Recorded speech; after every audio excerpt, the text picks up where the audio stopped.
인공지능이 하는 일이 뭔가부터 간단하게 설명을 할게요. 그 여기부터 시작을 할까? 머신러닝.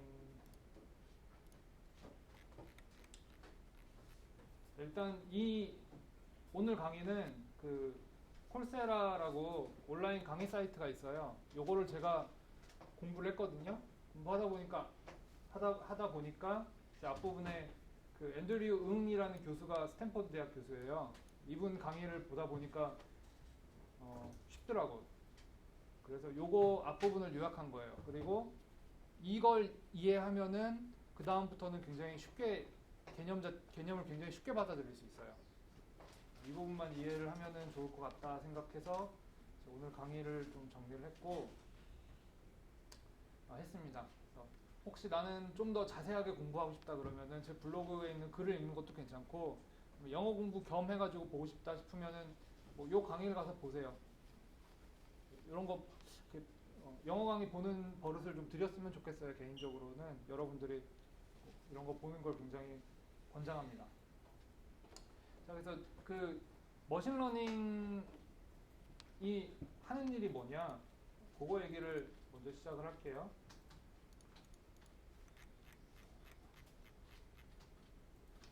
요게 이제 앤드류 교수 그 PPT에 있는 그림을 제가 그대로 옮긴 건데, 자, 뭐 여러분들 내가 공부를 안 했더니 점수를 0점 받았다. 그 다음에 1시간을 공부했더니 1점을 받았다. 그러면은 30분을 공부하면은 몇 점을 받을 것인가? 그런 거 생각할 수 있죠. 그런 걸 인공지능에게 물어보고 싶겠죠. 물론 여러분들은 조금 전에 게임하는 인공지능 쓰고 있었네.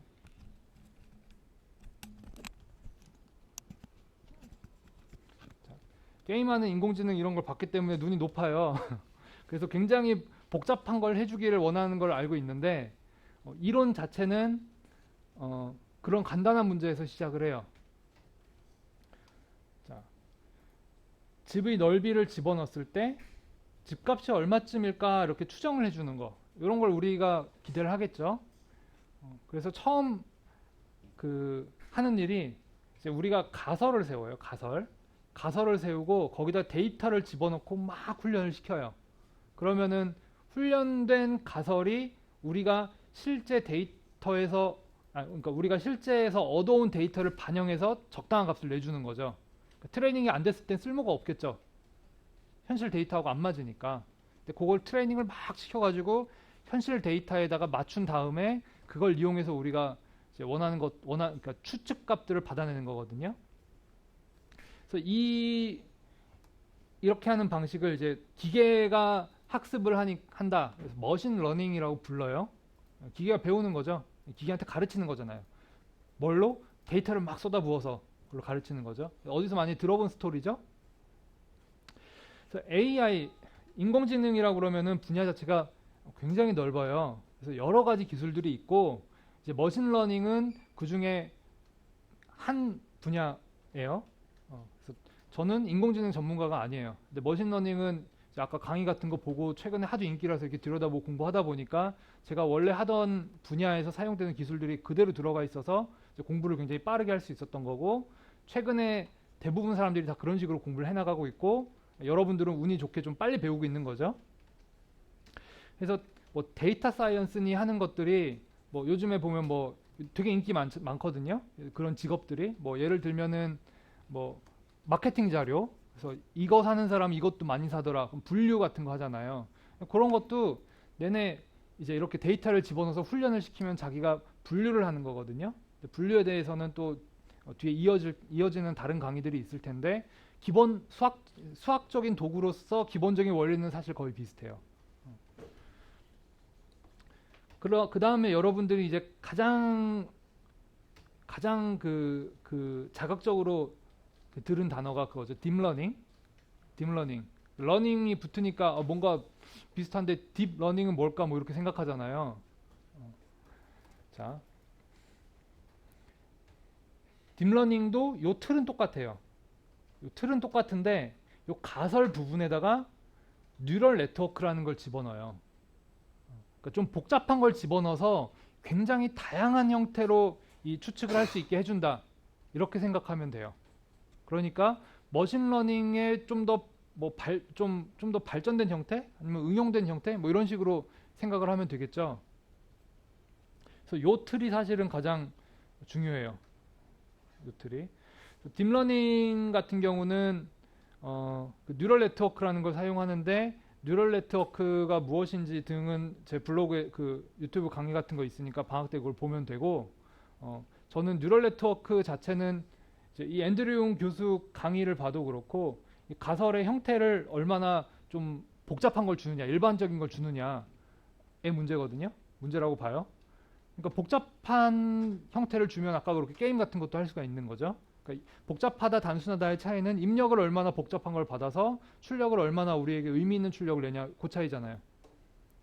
뉴럴 네트워크는 굉장히 복잡한 데이터가 들어와도 마치 사람이 엄청난 데이터를 순식간에 처리하듯이 잘 처리를 해낸다는 뭐 그런 이론이 있어요. 그래서 그 부분은 수많은 인공지능 연구가들이 자신을 희생해가면서 했겠죠.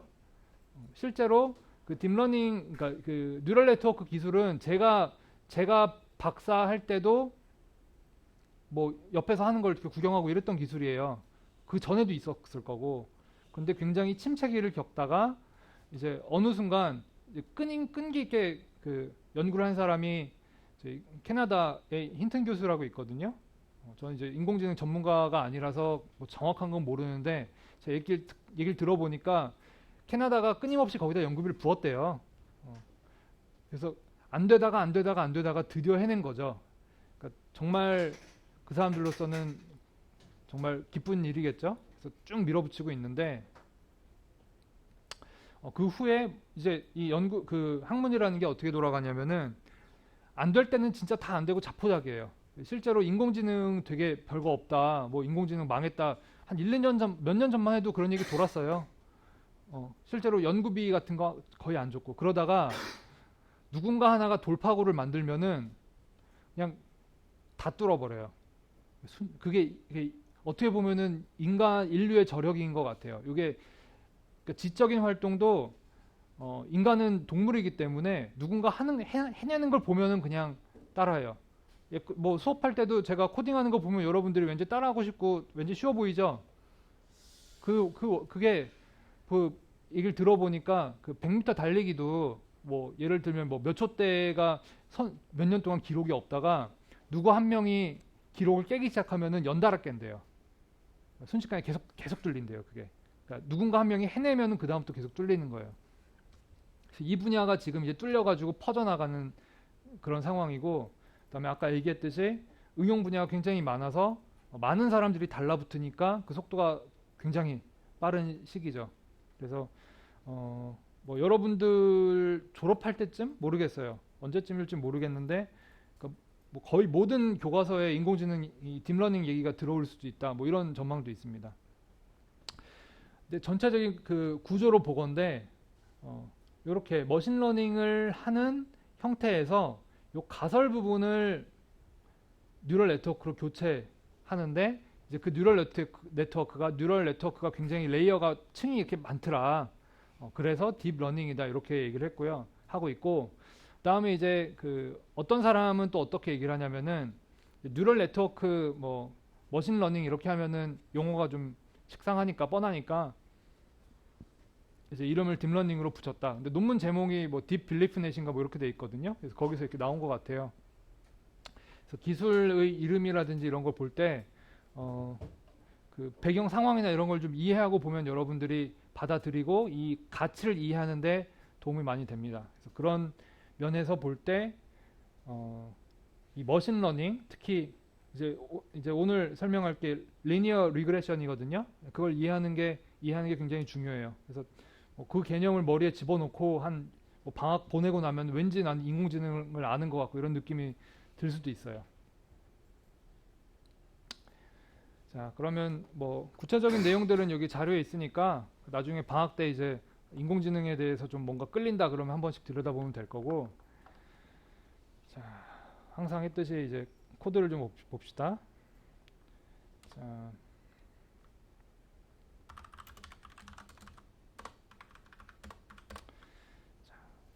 가설이라는 거는 우리가 어떤 입력을 냈을 때 자기가 최대한 비슷한 값을 내주는 거죠.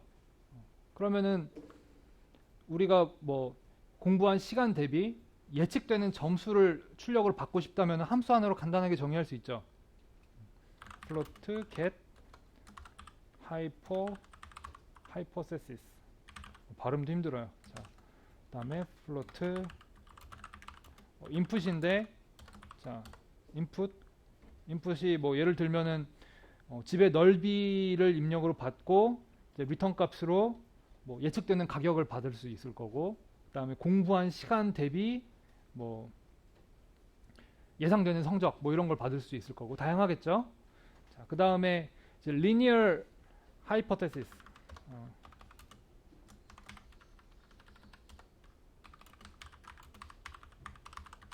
요거는 linear hypothesis는 linear 이게 붙으면 그냥 직선이란 뜻이에요. 선형적인 거. 그러니까 공부 많이 하면 점수 높을 거 아니에요. 근데 얼마나 이제 빨리 점수가 올라갈지 이런 걸 모르니까 궁금한 거겠죠. 그래서 가정을 그렇게 하는 거예요. hypothesis가 가설이거든요. 가설을 선형적일 거라고 가설을 세우고 집어넣은 거예요. 리턴을 뭐 직선의 방정식 여러분이 조금 익숙한 형태는 a 곱하기 input 플러스 b 뭐 이런 형태 정도 되겠죠. 자, a하고 b는 어떤 코에피션트죠.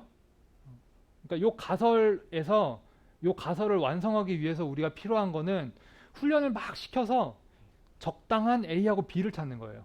그러니까 제가 코딩하는 사람들한테 이 수학을 가르칠 때는 그냥 어떤 변수를 어떻게 해서 결정하는데 이렇게 설명을 많이 하거든요. 코딩하는 사람들 코드 보면 아니까 수학 기호 써놓고 뭐가 어떻게 어쩌고 하면 이해를 못 하다가도 결국 여기서 a하고 b 찾는 거다 이러면 이해하거든요. 그러면 a하고 b를 일단 선언해 줘야죠. 플로트 a, b 이렇게. 그리고 초기화도 해줘야 되고. 자, 기초 프로그래밍 마지막 시간이니만큼 자, C++로 넘어갑시다. 자, 여기 지금 어드밴스드에 컴파일러즈 C++ 바꿔놨죠. 자, 스트럭처는 여러분들이 배웠죠. 그래서 같이 다니는 데이터들을 함께 묶어서 다루니까 훨씬 편하죠. 여러분들 그 게임 프로그래밍 숙제 리포트에 누가 써놨더라고. 이게 스트럭처 쓰니까 편하다고. 어레이도 왜 필요한지 알겠다 이런 거. 사실 해보기 전엔 몰라요. 고생을 좀 해봐야 알지. 자, 그래서 묶어보니까 스트럭처 쓰는 게 훨씬 편하죠. 자, 그런데 여기다 추가적으로 얘는 뭐예요? 하는 일이죠. 기능. 얘가 하는 일인데 이 데이터를 사용해. A하고 B 숫자 데이터죠. 그래서 아예 데이터와 기능을 묶어버려요. 뭘로? 클래스로.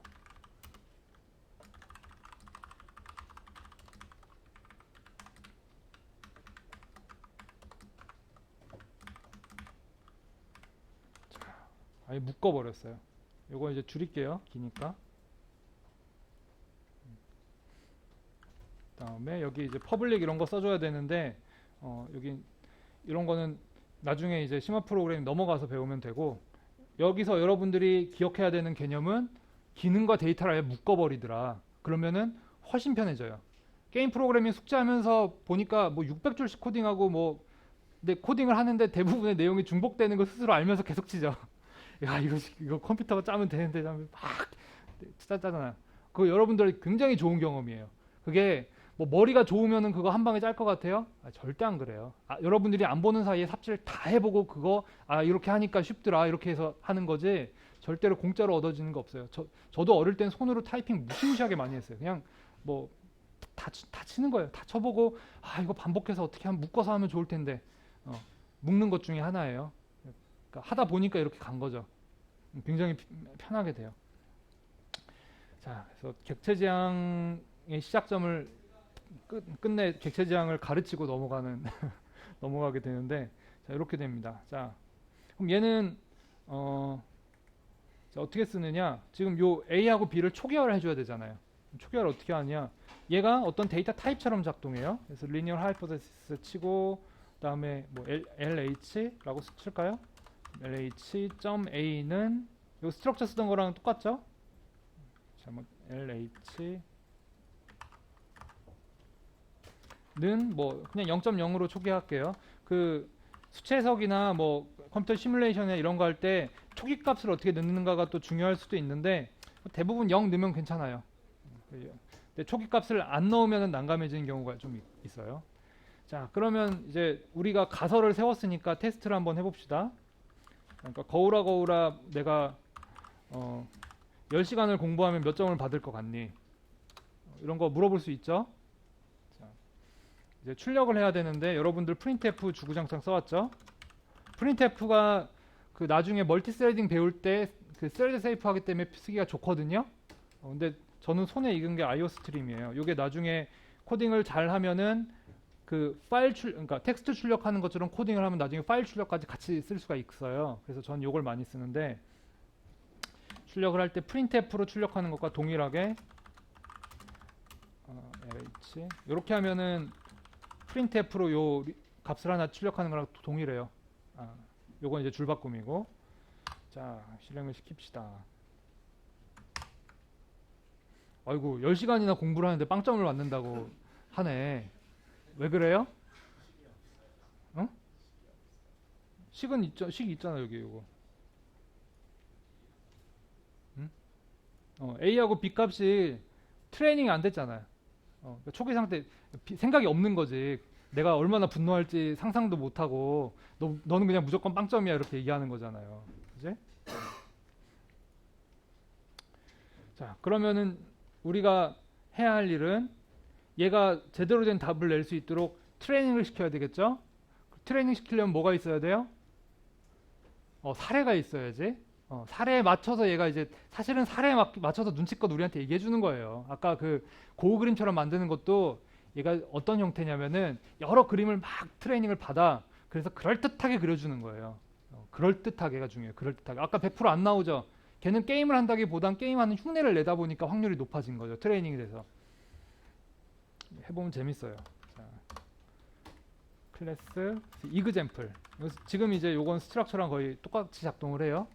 클래스 넣고 퍼블릭 다음에 플로트 타임 시간 다음에 플로트 스코어인데 이제 요게 그 누가 몇 시간 공부했더니 몇 점 받았더라 뭐 이런 사례겠죠. 그래서 요걸 이그젬플을 두 개만 할게요. 요거 뭐 데이터를 왕창 받아서 뭐 100개씩 돌리는 거는 여기 강의 자료에 있으니까 나중에 한번 보세요. 자, 그럼 이그젬플을 두 개만 만들어 봅시다. 이그젬플 exList에 num 이그젬 이렇게 해서 두 개 만들고 0.a 타임은 뭐 요거 데이터도 실 데이터를 쓰면 좋겠지만 지금 뭐 그거 하긴 좀 번거로우니까 그냥 간단한 거 이제 공부를 0시간 했더니 뭐 0점이 나왔더라. 뭐 숫자 아무거나 넣어도 보통 트레이닝 되는데 그냥 우리가 편한 값으로 한번 해볼게요. 집에 가서 복잡한 걸로 해보세요. 1 그래서 1시간 공부했더니 뭐 1점이 나오더라. 그럼 대강 시간에 대해서 뭐 이렇게 비례한다 뭐 이런 거 우리가 생각하고 넣은 거잖아요. 그러니까 그래서 이렇게 리니얼 하이퍼세시스에 대해서 트레이닝 시키는 걸 리니얼 리그레션이라고 불러요. 리그레션이 사전 찾아보면 후퇴 뭐 이런 단어가 나오는데 솔직히 저는 이게 어휘가 의미가 아직도 잘 안 와닿아요. 근데 뭐 이 그 통계학이랑 이쪽에서 나온 용어거든요. 뭐 그쪽 분들이 다 생각이 있어서 하신 거니까 존중해야겠죠. 자, 그러면은 우리가 1차적으로 얘가 훈련이 잘 됐다라는 걸 알 수 있는 거는 얘를 넣었을 때 몇이 나오는가, 그다음에 얘를 넣었을 때 몇이 나오는가, 뭐 요거겠죠. 뭐 이것도 마찬가지로 해보겠지만 첫 번째 0은 그냥 운이 좋아서 맞춘 거고, 그렇죠? 두 번째 0은 전혀 안 맞죠. 트레이닝이 안 돼서 그렇잖아요. 자, 그러면 요걸 트레이닝 시키는 방법 중에서 자, 지금 이 그 자료에 있는 거, 제 블로그에 있는 자료에 있는 거는 그레디언트 디센트 메서드라는 걸 사용하거든요. 근데 지금 설명할 건 스토캐스틱 그레디언트 디센트예요. 앞에 단어가 하나 더 붙으니까 더 어렵고 복잡할 것 같은데 이게 더 이게 강의하기 쉬워갖고 이거 선택 이걸 하는 거예요. 나중에 그레디언트 있을 때 한번 보세요. 원리는 똑같아요. 자, 그럼 얘 같은 경우는 어떻게 돌아가느냐? 이는 0, 이그젬플에 대해서 훈련을 시키는데 한 예제에 따라서 각각 한 번씩 막 트레이닝을 시켜요. 그러니까 여기서 트레이닝 시키는 거예요. 이그젬플에 대해서 지금 포문 들고 있죠. 이런 경우에는 이렇게 해야 되고 저렇게 해야 되고 저렇게 해야 되고. 자, 여러분들 공부시킬 때 이번 학기 제가 여러분들 공부시킬 때 이럴 땐 이렇게 하고 저럴 땐 저렇게 하고 모든 경우에 대해서 다 설명 안 해주고 이거 주고 그냥 알아서 하라고 그러고 저거 주고 알아서 하라고 그랬죠. 제가 이거 공부하다 보니까 그게 인간에게 적합한 훈련 방식이라는 생각이 들어서 그렇게 하기 시작했는데 뭐 여러분들 지금 상황을 보니까 아주 적절했던 것 같아요. 자, 훈련이 아주 잘 돼 있죠. 다양한 경우에 대해서. 자, 요게 이제 요렇게 하는 걸 스토캐스틱 그레디언트 디센트라고 하고, 그다음에 요걸 하려면은 이 함수에 대한 미분값이 미분이 필요해요.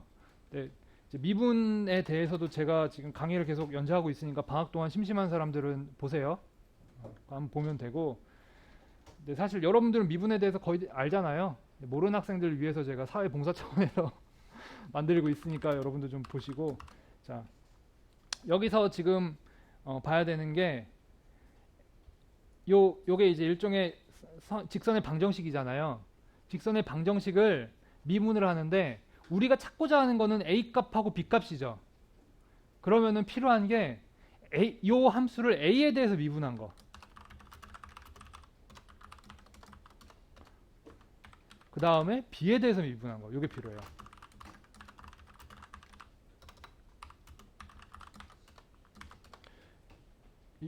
여기 b. 자, 여러분들이 보통 이제 배울 때 ax 플러스 b, 뭐 y는 ax는 b, 그 다음에 뭐 y 프라임은 a, 뭐 이런 식으로 배웠잖아요. 그러니까 x에 대해서 미분하는 것만 배웠잖아요. 그런데 여기서는 a에 대해서 미분을 해요. 그러면 a에 대해서 미분을 하면은 리턴 인풋이 돼요. 그러니까 기호만 바뀌는 거예요. 이게 개념이 다른 게 아니고 여러분들이 그냥 낯선 개념, 그러니까 고등학교 때 배울 때 ax b 플러스 b는 미분하면 a가 나오고 뭐 이것만 배웠기 때문에 기호가 낯설어서 그래요. 그냥 바꿔서 하면 돼요. 그럼 그냥 인풋이거든요.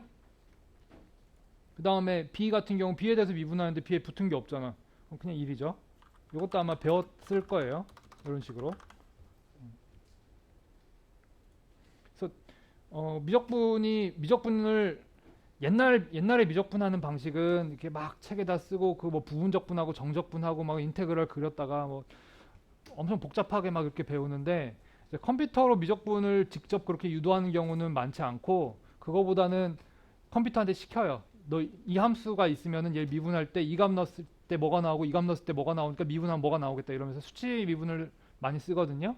그래서 거기에 대해서도 지금 강의하고 있으니까 관심 있는 학생들은 좀 보시고, 이제 제가 첫 시간부터 계속 강조하던 거, 프로그래머가 이 미분 함수 같은 걸 다 외우고 있을 필요는 없어요. 뭐 그 다음에 미분표를 보고 따라하는 정도만 해도 굉장히 해피한 케이스고, 몰라도 되고 그냥 옆에 수학하는 사람 쫓아가서 물어보면 돼요. 이거 미분하면 어떻게 되냐고. 그 다음에 그리고 여러분이 궁금해할 정도면 인터넷에 웬만하면 다 미분한 함수가 돌아다녀요. 그럼 그거를 보고 그대로 옮기기만 하면 돼요. 아까 제가 reinforcement learning, 그러니까 게임하는 거, 이렇게 게임하는 인공지능 할 때도 트레이닝이 될 놈은 되게 빨리 되고 안 될 놈은 돌려도 안 된다고 그랬잖아요. 그래서 수학식을 코드로 옮길 때 뭐가 틀렸다면 안 돌아가요. 그러니까 예를 들어서 마이너스 붙일 걸 플러스로 쓴다, 이런 실수 많이 하거든요. 나도 아직 우리 이제 박사 졸업생 걔가 아직도 생각나. 석사 1년차 때 물리 엔진 만드는데 이렇게 이렇게 물건 이렇게 떨어뜨리면 떼굴떼굴 굴러가는 거 게임에서 많이 하죠. 그거 물리 엔진을 이제 만들고 있는데 마이너스 하나를 플러스로 바꿔 써가지고 이틀인가 날려먹었어요. 안 돌아가. 막 땅을 파고 들어가고 그래. 안 돌아가요. 근데 그거 고치면은 그냥 웬만하면 돌아가. 그러니까 수학을 두려워해야 되는 게 아니고 코딩 실수를 두려워해야 돼요. 제가 그래서 굉장히 코딩할 때 주의하라고 막 가르치는 거예요. 그걸 주의해야 돼요. 수식이 어려운 게 아니고 수식을 코드로 옮길 때 사소한 실수가 여러분들을 수학과 이렇게 멀어지게 만들어요. 그리고 계속 얘기하지만 수학을 잘하면 고급 엔지니어가 되고 인건비가 올라갈 확률이 굉장히 높다고 그랬죠. 단적인 사례예요. 자, 그래서 미분 얘기는 뭐 그 정도로 하고, 자, AX는 B, 그래서 미분하면은 A에 대해서 미분을 하면은 이게 개념이 어떻게 되냐면요. 그러니까 얘가 인공지능이 어떤 답을 내놨어요. 그러면은 올바른 답이 되도록 막 야단을 쳐야 되잖아. 그럼 이 A 값을 어떻게 바꿔야 정답에 가까워질지, B 값을 어떻게 바꿔야 정답을 가까워질지 이걸 알려줘야 되잖아요. 그걸 얻기 위해서 미분을 하는 거예요. 미분이라는 게 변화하는 추세거든요. 그래서 네가 A 값을 어떻게 바꾸면 정답에 가까워질 거다. 혹은 네가 B 값을 어떻게 바꾸면 정답에 가까워질 거다. 이걸 가르치는 게 미분이에요. 가르쳐주는 게 미분이에요. 그것 때문에 필요해요.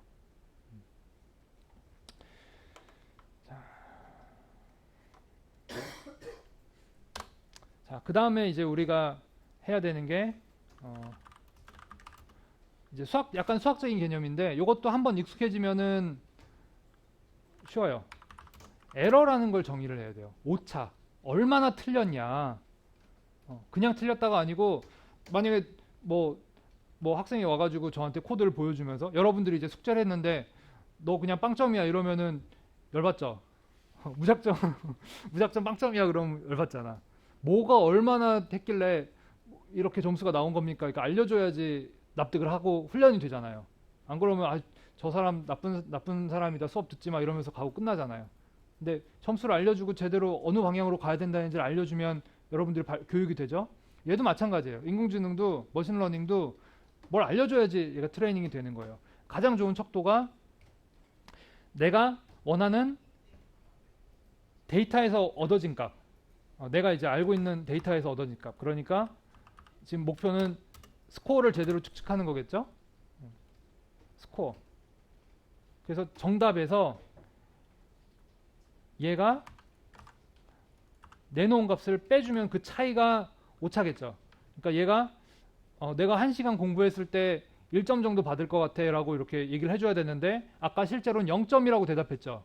그럼 멍청한 놈 당장 꺼져 이러면서 그냥 전원을 꺼버리면 얘가 트레이닝이 안 되겠지만 정답과 네가 내놓은 값이 차이가 이 정도니까 A 값과 B 값을 어느 정도 고쳐봐라 라고 얘기를 하면 트레이닝이 되겠죠. 우리가 원하는 건 A 값과 B 값을 찾는 거잖아. 근데 한 방에 찾지 못해요. 트레이닝을 계속 시켜줘야 돼. 자, 그래서 일단 에러를 정의했고 그 다음에 우리가 해야 하는 일은 우리가 원하는 건 A 값하고 B 값을 찾는 거라고 그랬죠. 반복을 막 하면서 A 값하고 B 값을 조금 더 정답에 맞는 값으로 바꿔가는 거거든요. 그러니까 이게 그 고등학교 수학할 때는 보면 뭐 직선과 원의 교점 이러면은 계산하면 이렇게 한 방에 뚝 떨어지는 걸 많이 배웠잖아요. 근데 컴퓨터로 뭔가 할 때는 그런 식으로 하기보다는 찾아 들어가요. 반복해서 찾아 들어가요. 그걸 사람이 대신해 주는 거예요. 아니 사람이 아니고 컴퓨터가 대신해 주는 거거든요. 그러니까 A하고 B를 계속 갱신하는 방식으로 가요. 그래서 여기서 마이너스 이퀄 에러가 크면 클수록 얘를 많이 바꿔줘야 될 거고 그 다음에 어떤 코에피션트를 하나 정해요. 콘스트 알파를 뭐 좀 작은 값을 쓰거든요. 0.001 그래서 요걸 learning rate 그러니까 배우는 학습 속도예요. 학습 속도를 크게 주면 좀 빨리 학습이 되고 왜냐하면 A 값이 여기다가 알파를 곱해주면 알파 값이 크면은 A 값이 많이 변하죠. 반대로 작으면 적게 변하죠. 그 정도를 조절하는 거예요. 그 다음에 아까 미분한 거 get HA 그 다음에 인풋이 뭐였죠? 타임이었죠. 자, 이런 형태가 돼요. 그러니까 A 값을 얼마나 바꿔주면은 H가 변할 거고 거기에다가 에러 양 얼마나 많이 바꿔줘야 되는지 그 다음에 알파 값은 트레이닝 시킨 속도가 얼마나 될지 좀 뭔가 좀 각각을 보면 조금씩 말이 되죠. 묶어놓으면 이해가 안 가지만 여러 개가 연쇄적으로 엮여 있어서 그렇거든요. 근데 수학이라는 게 재밌는 게 엮여 있는데 수식 유도된 대로 깔끔하게 돌리면 또 돌아가. 자, 그 다음에 B 값도 똑같이 업데이트를 해줘야 되겠죠. LH get H B 이렇게.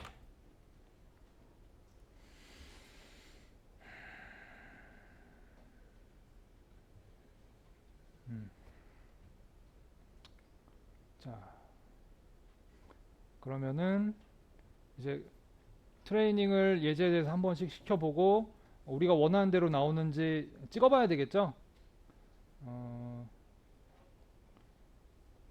그래서 우리가 정답으로 생각하는 게 요게 이제 expected value고, expected가 요거고,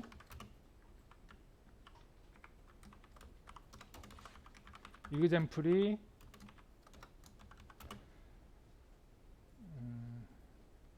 요거니까, 아니 스코어 요거니까 요 두 개가 같아지면은 얘가 훈련이 거의 끝난 거겠죠.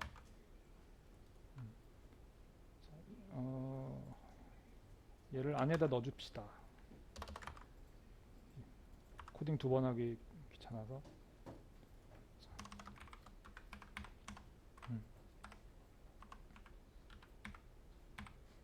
이렇게 하면 되나? 요거는 이제 우리 그 머신러닝 시켜서 추측해낸 값이고, 얘는 실제 데이터에서 얻은 거고, 그 두 가지가 같아지길 바라면서 계속 이제 트레이닝을 시키는 거죠. 자, 이제 한 번만 해볼게요.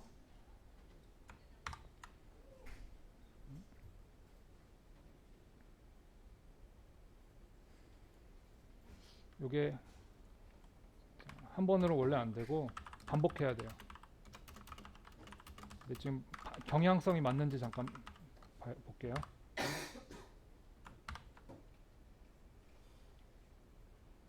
마이너스로 떨어지네. 요게 부호가 틀렸나 보다. 자, 제가 아까 부호 하나 틀리면 안 돌아간다고 그랬죠. 여기. 자,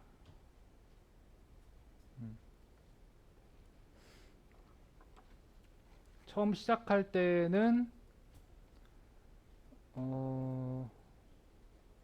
추측값이 너무 많이 내려왔구나. 줄여서 찍어볼게요. 자, 맨 처음에는 다 00이었고, 아까 기억나죠? 다 00이었고, 한 번 트레이닝을 시키니까 0일 때 0 나오고, 두 번째 게 1이 나와야 할 때 0.002가 나왔네? 아까 처음엔 0 나왔죠? 얘가 조금 트레이닝이 된 거야.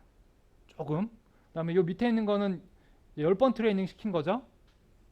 그래서 두 번째 거, 1이 나와야 될 거는 0.02니까 많이 커졌죠? 대신에 얘도 좀 같이 커졌죠? 그러니까 요 균형점을 자기가 계속 찾게 돼 있어요. 어느 정도 해야 되냐? 요거 아까 해보니까 뭐 10만 번 해야 되는 것 같더라고.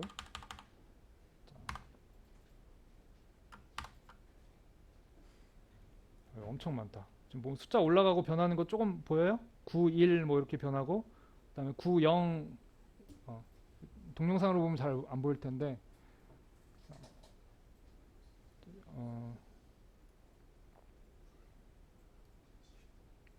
슬슬 오래 걸린다. 그죠?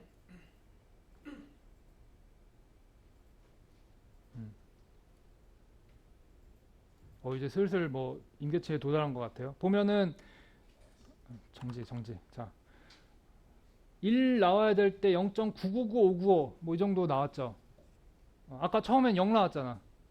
그리고 0이 나와야 되는데 0.000654815 뭐 이렇게 나오고 있죠. 그러니까 많이 좋아졌지.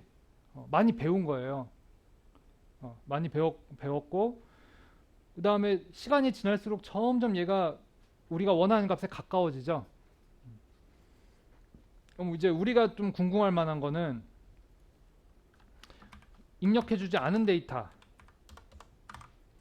예를 들어서 이제 0.5시간 공부해야 한다면은 그 예상되는 점수가 얼마 정도 될 거냐. 이거는 샘플이 없는 데이터 없기 때문에 뭐 그냥 찍어본 수밖에 없죠. 요거 테스트 이걸 또 돌려야 되나? 요게 폼은 출력을 끄면은 되게 빨라져요.